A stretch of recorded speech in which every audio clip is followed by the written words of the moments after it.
नमस्कार बंधू आणि भगिनींनो, चॅनलला सबस्क्राईब करा. दर्जेदार व्हिडिओ पाहायला मिळतील.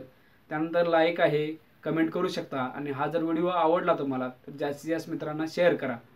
आता पूर्वीचे खेळ आणि आताचे खेळ, आता जे जवळजवळ खेळ संपुष्टात आलेला आहे. कारण आता मुलांना इतका अभ्यास दिला जातो, त्या अभ्यासातून खेळ खेळण्यासाठी वेळच मिळत नाही आणि मुलांच्यावर इतका दबाव टाकला जातो की त्यांना तो अभ्यास करून घेतला जातो. आपण ज्यावेळी लहान होतो त्यापूर्वी आपले खेळ कुठले असायचे? विटीदांडूचे असायचे. विटीदांडू आपण दिवसभर खेळत खेळत असायचे. विटीदांडूनंतर तुमचं क्रिकेट असेल. क्रिकेटमध्ये सुद्धा आपण बराच वेळ उन्हात, किती भर उन्हामध्ये ऊन लागत जरी असलं तरी आपण खेळायचं सोडत नव्हतो. परंतु त्यावेळी उन्हाची जाणीव होत नाही, परंतु आता आपल्याला उन्हाची जाणीव होते. त्यानंतर ज्याचं बॅट असेल त्याला जास्त बॅटिंग मिळायची आणि इतर मुलांना फिल्डिंगच करायला लागायची, ही सुद्धा वस्तुस्थिती होती.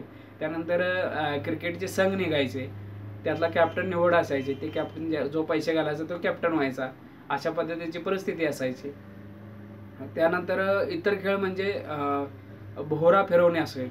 एखाद्याने भोवरा सुरू केला की सगळे गावभर भोवरेच व्हायचे आणि त्या भोवऱ्यामधून एक गावामध्ये एक वेगळ्या प्रकारची ऊर्जा निर्माण व्हायची. सगळी मुलं भोवरे खेळायची.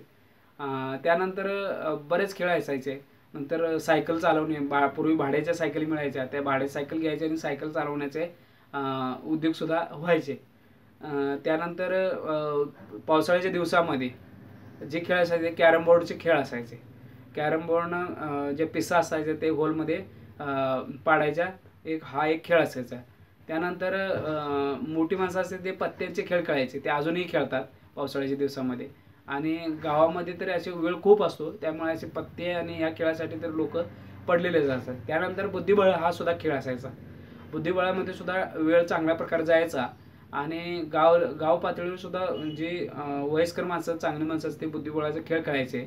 आणि शाळा कॉलेजमध्ये गेल्यानंतर त्यावेळी सुद्धा मुलं सुद्धा बुद्धिबळाचा खेळ खेळायचे, हा सुद्धा खेळ असायचा. त्यानंतर लपाछपी हे उन्हाळ्याच्या दिवसामध्ये खेळ असायचे.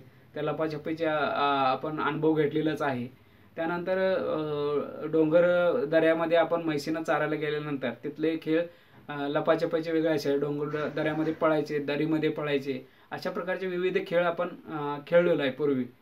आणि त्यानंतर शेतीची जी कामं असतात, शेतीमध्ये भात लावण्याचे असतात किंवा वेगवेगळ्या ज्वारी असेल किंवा वेगवेगळ्या प्रकारचे धान्य टोकायचे असेल किंवा पेरणी करायची असेल तर त्या पेरणीची कामं अनेक मुलांना करावं लागायचे. आपल्याला पण त्यावेळी करावं लागलेले. या सगळ्या गोष्टीचे खेळामध्येच किंवा शारीरिक कसरतीमध्येच येतात.